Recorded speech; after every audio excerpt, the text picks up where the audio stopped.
नमस्कार मित्रांनो, राज्यसेवा पूर्व परीक्षा म्हणजेच राज्यसेवा नागरी पूर्व परीक्षा जी आहे ती तारीख पुढे ढकलण्यात आलेली आहे. तर त्याच्यासाठी कारण काय आहेत किंवा आयोगाने शुद्धीपत्रकामध्ये काय काय गोष्टी दिलेल्या आहेत किंवा नवीन तारीख जी आहे ईडब्ल्यूएस असेल किंवा ओबीसी साठी काय प्रमाण दिलेले आहे किंवा काय सूचना दिलेल्या आहेत तर ते या व्हिडिओमध्ये आपण पाहणार आहोत. तर व्हिडिओ शेवटपर्यंत नक्की बघा. चॅनलवर पहिल्यांदा आला असेल तर सबस्क्राईब करा. एमपीएससी ब्रदर्स चॅनल सबस्क्राईब करा. आपल्या मित्रांना हा व्हिडिओ शेअर करा आणि व्हिडिओ संपूर्ण बघून झाल्यानंतर व्हिडिओला लाईक करायला विसरू नका. तर बघूयात आपण की आयोगाच्या शुद्धीपत्रकामध्ये काय काय गोष्टी दिलेल्या आहेत. तर हे 23 मे 2024 पत्रक म्हणजे आज पत्रक जाहीर केले आहे शुद्धीपत्रक.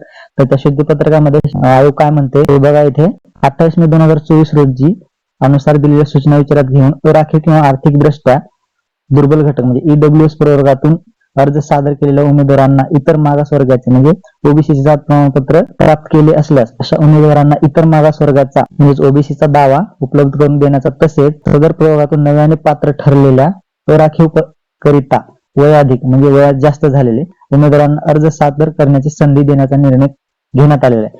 त्यामुळे महाराष्ट्र नागरिक सेवा राजपत्रित संयुक्त पूर्व परीक्षा 2024 दिनांक 6 जुलै 2024 ऐवजी म्हणजे 6 जुलैला होणारी परीक्षा ही सुधारित दिनांकास म्हणजे 21 जुलै 2024 रोजी घेण्यात येणार आहे. म्हणजे जे इकॉनॉमिक विकर सेक्शन होते किंवा खुला प्रवर्ग होता त्यांच्यासाठी ही ओबीसी ला जर पात्र ठरत असतील ती लोक तर त्यांच्यासाठी ही सूचना असणार आहे आणि त्यांच्या पार्श्वभूमीनुसार हा निर्णय किंवा ही परीक्षा पुढे ढकलण्यात आलेली आहे.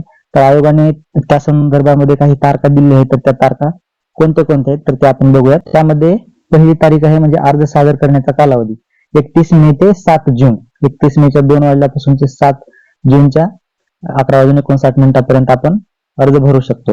त्यामध्ये ऑनलाईन पद्धतीने परीक्षा शुल्क करण्याचा अंतिम दिनांक म्हणजे ऑनलाईन तुम्ही फीस पेड करू शकता 7 जूनला. त्यानंतर चलनाची प्रत घेण्याची तारीख जी आहे ती 9 जून 2024 असणार आहे आणि चलनाद्वारे आपण फायनल जी फीस आहे चलनात भरू शकतो ती 10 जून पर्यंत.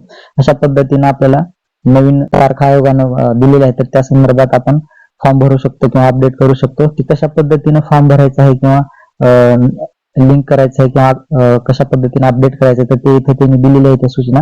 तुम्ही हे पत्रक पद्धतशीर वाचू शकतो. त्यानुसार जर तुम्ही फॉर्म भरा.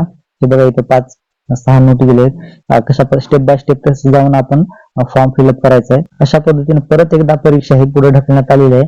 6 जुलैची जी परीक्षा आहे 6 जुलैला होणारी परीक्षा आता 21 जुलै 2024 रोजी होणार आहे. म्हणजेच आपल्याला अजून थोडा काळ रिव्हिजन साठी भेटणार आहे.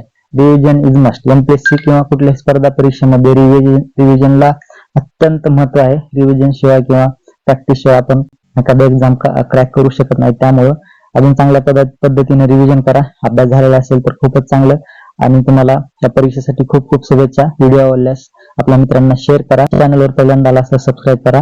धन्यवाद.